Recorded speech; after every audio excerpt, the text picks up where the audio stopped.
সুন্দর হয়েছে।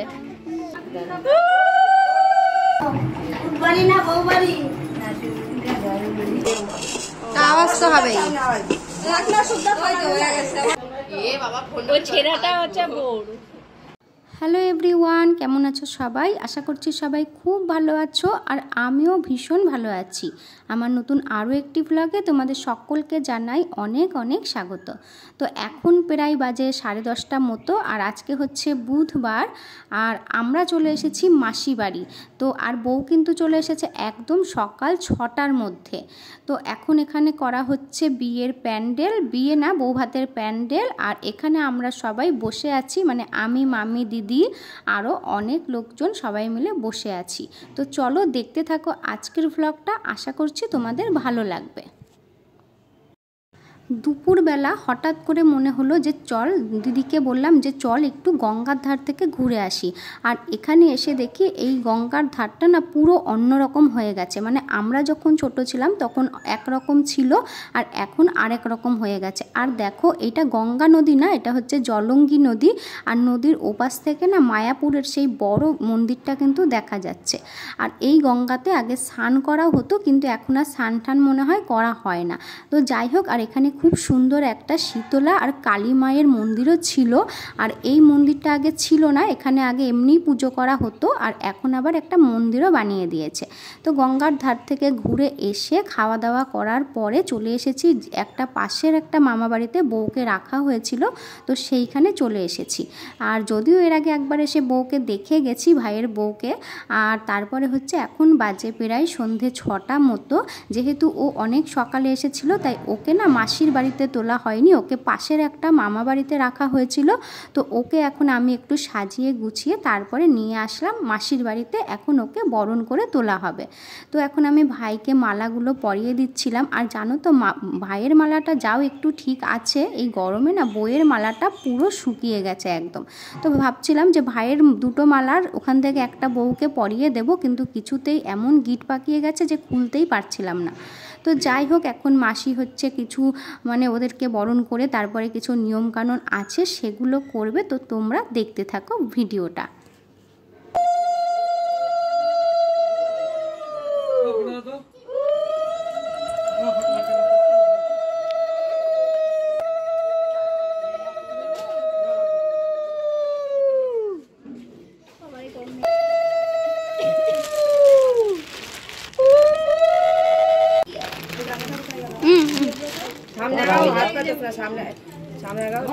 শাড়িটা দাও, বিয়ানি পাশে রাখো, সেটা পাশে রাখো, বাহাতে পড়া, বাহাতে বাহাতে বাহাতে দেখতে পাচ্ছি না। নমস্কার করো, খুল্লা দিতে হয়। খুল্লা দেখাও, দেখাতে ওই তো ভালো হয়েছে, খুব সুন্দর হয়েছে। তো নতুন বউকে সবার বরণ করা হয়ে গেছে। আর মাসি হচ্ছে বৌমাকে হচ্ছে বরণ করার পরে একটা আইসতি আর একটা কানের দিয়েছে। আর কানেরটা না খুব সুন্দর হয়েছে। তো যাই হোক, এখন বউকে দুধে আলতায় পা দিয়ে তো ঘরে ঢোকে। আর আমার জানো তো এই নিয়মটা ভীষণ ভালো লাগে। আর আমার শ্বশুরবাড়িতে না এই নিয়মটা ছিল না, আর হয়েছে কিনা আমার মনেও নেই, কিন্তু যতটা সম্ভব আমার মনে হয় এই নিয়মটা আমার শ্বশুরবাড়িতে নেই। তো যাই হোক, নতুন বউ এখন ঘরে ঢুকবে, আর তারপরে যাবে রান্নাঘরে। সব নাকি ভরা ভরা দেখতে হয়। আর একটা যে নিয়ম আছে না, সেই ল্যাটা মাছ না কই মাছ ধরে, সেইটাও কিন্তু ভীষণ একটা ভয়ই লাগে। যদিও না আমার বিয়ের সময় আমি ভেবেছিলাম যে যদি এরকম মাছ টাছ ধরতে দেয় তাহলে কি হবে। তো যাই হোক, এই মাছ টাছ আমাকেও ধরতে দেওয়া হয়নি, আর আমার মাসিদেরও নাকি এই নিয়মটা নেই। তো ভালো হয়েছে, বাঁচা গেছে, এই নিয়মটা নেই।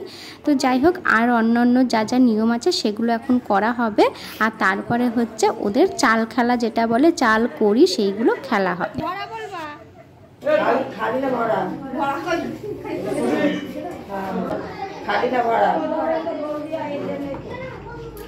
এই মিষ্টিটা কি করবো? মিষ্টি না, ঢাকনাটা আগে সরাইবো না,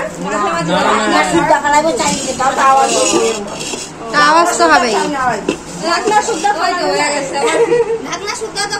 এই তো হয়েছে, আওয়াজ হবে জানো, ভাই আওয়াজ করে করো, তুমি যেন আওয়াজ করো। কার পেছনে কে ঘুরে ওই ছেলেটা হচ্ছে বউর লেগে গেছে। তো বন্ধুরা আজকে হচ্ছে শুক্রবার, তো আজকে ভাইয়ের বউ ভাত, আর এখন বাজে প্রায় সন্ধে 5টা মতো, আর এখন আমি হব রেডি। আর তার জন্য বার করে নিয়েছি এই হলুদ রঙের শাড়িটা, আর তার সাথে নিয়ে নিয়েছি আর একটা অন্য শাড়ির ব্লাউজ। ভেবেছিলাম একটু পরেই তৈরি হব, কিন্তু দিদিরা এত তাড়াহুড়া করছে তার জন্য একটু তাড়াতাড়ি তৈরি হয়ে নিচ্ছি। আর জানো তো এই হলুদ রঙের শাড়িটা আমি এর আগে আর 2বার পরেছি, কিন্তু এই শাড়িটা আমার এত ভালো লাগে, তো ভেবেছিলাম একটা বেনারসি পরবো, কিন্তু যা গরম পড়েছে এই গরমে কিন্তু বেনারসি শাড়ি একদমই পরতে ইচ্ছে করে না। তো যাই হোক, আমরা পৌঁছে গেছি বিয়ে বাড়িতে, আর আমাকে কীরকম লাগছে অবশ্যই কিন্তু তোমরা কমেন্ট করে জানিও। আর চলো এবার হচ্ছে তোমাদের একটু বিয়ে বাড়ির প্যান্ডেলটা কীরকম হয়েছে সেটাও একটুখানি দেখিয়ে দিই। আর আমার পাশে দাঁড়িয়ে আছে বোন, মানে কতক্ষণে ফুচকা খাবে সেই চিন্তা করছে দাঁড়িয়ে দাঁড়িয়ে। তো যাই হোক, প্যান্ডেলটা কিন্তু দারুণ সুন্দর করেছে, আর সাজানোটাও খুব সুন্দর হয়েছে, বিশেষ করে এই বড় বড় সূর্যমুখী ফুলগুলো। আর বউ যেখানটায় বসানো হবে সেই জায়গাটাও ভীষণ সুন্দর হয়েছে। তো আমি জানো তো এত সুন্দর সাজানো দেখে কয়েকটা ভিডিও করে নিয়েছি। তো চলো এখন হচ্ছে দিদি নতুন বউকে নিয়ে আসলো, তো নতুন বউকে এখন বসানো হবে। আর পাশেই জানো তো ফুচকা বসেছে, তো ভাবলাম ফুচকা খেয়ে নিই। তো তার আগে ভাবলাম যে না, এখন হচ্ছে বউয়ের সাথে কয়েকটা সেলফি তুলে নিই, যেহেতু একটু পরেই কন্যাযাত্রীরা ঢুকে পড়বে, তখন কিন্তু আর একদমই ছবি টবি তুলতে পারবো না। আর এখানে করা হচ্ছে রান্নার আয়োজন, আর এই রান্নাটা করা হচ্ছে পাশের আর একটা মামা বাড়িতে। তো এইখানে জানো তো কীরকম, মানে এই আমার মাসি বাড়িটা একটু গ্রামের দিকে, আর এখানটায় জানো তো মানে সবাই মানে নিজের আত্মীয় না হলেও পুরো আত্মীয়ের মতোই আমাদের, মানে ছোটোবেলা থেকে আমরা ভাবি এরাই আমাদের নিজের মামা মাসি। তো বেশ এখানটায় আসলে কিন্তু বেশ ভালোই লাগে। তো যাই হোক, তারপরে চলে আসলাম ফুচকা স্টলের দিকে, আর এসেই না প্রথমেই দেখছি এত ভিড় পড়েছে, আর ভিড়টা যেন কাদের, ছোট ছোট সব কুচে কাচাদের। তো ফুচকা টুচকা খেয়ে দিয়ে আমরা সব বোনেরা মিলে আবারও চলে এসেছি ছবি তুলতে, কারণ মাসির মেয়ে অনেকবার করে বলছে দিদি আর কটা ছবি তোল, আর কটা ছবি তোল, কিন্তু জানো তো একদমই ছবি তুলতে ইচ্ছে করছে না, কারণ প্রচণ্ড গরম পড়েছে। আর তার মধ্যে যদি শাড়ি টাড়ি পরা থাকে না, তাহলে কিন্তু আরও ভীষণ গরম লাগে। আর সব থেকে জানো তো মজার কথা হলো যে আমাদের ছবি তুলতে তুলতে ক্যামেরাম্যানটা এত থতমতো খেয়ে যাচ্ছে, কারণ মাসির মেয়ে এত রকমের পোজ দিয়ে দিয়ে ওকে বলছে যে ও থতমতো খেয়ে যাচ্ছে। তো যাই হোক, অনেক বেঁচে গেছে, এখন রাত প্রায় 11:30 মতো। তো আমরা চলে এসেছি খেতে, আর কী কী মেনু করা হয়েছে বিয়েতে তোমাদেরকে সেটা দেখাই চলো। তো আমরা এখন খাওয়া দাওয়া করে নিই, আর তোমরা দেখতে থাকো আজকের ব্লগটা। আর আজকের ব্লগটা কেমন হয়েছে অবশ্যই কিন্তু কমেন্ট করে জানিও, আর আমাকে কীরকম লাগছে সেটাও কিন্তু জানিও। তো যাই হোক, ব্লগটা যদি তোমাদের ভালো লেগে থাকে তাহলে প্লিজ একটা লাইক করে দিও, আর শেয়ার করতে ভুলে যেও না। আর এই রকম ভিডিও যদি তোমরা আরও দেখতে চাও তাহলে প্লিজ আমার চ্যানেলটিকে সাবস্ক্রাইব করে আমার পাশে থাকতে পারো। আর হচ্ছে যারা আমার চ্যানেলটি অলরেডি সাবস্ক্রাইব করে দিয়েছো তাদেরকে জানাই অসংখ্য ধন্যবাদ। তো আমাদের খাওয়া দাওয়া হয়ে গেছে, আর এখানে হচ্ছে বিয়ের খাট সাজানো হয়েছে, আর এদিকে কন্যাযাত্রীরাও চলে এসেছে তত্ত্ব নিয়ে। আর দেখো তোমাদের দেখাই যে কী কী তত্ত্ব ওরা এনেছে। তো এখানে ওরা প্রজাপতি, তারপরে একটা শঙ্খ, আরও অনেক রকমের জিনিসপত্র এনেছে, কিন্তু একটা বিস্কুটের মতো যে এইগুলো যে কী এনেছে আমি বুঝতে পারছি না। তো তোমরা যদি কেউ বুঝতে পারো তাহলে অবশ্যই জানিও। আর যে ফুলের মালাটা এনেছে, গরমে যেন ফুলের মালাটা পুরো নষ্ট হয়ে গেছে। তো যাই হোক, আমি একটু ভিডিও করে নিই। আর আজকের মতো ব্লগটা আমি এখানেই শেষ করলাম, দেখা হবে নতুন কোনো ব্লগে, ততক্ষণের জন্য টাটা। আর এটা হচ্ছে লাস্ট সেলফি।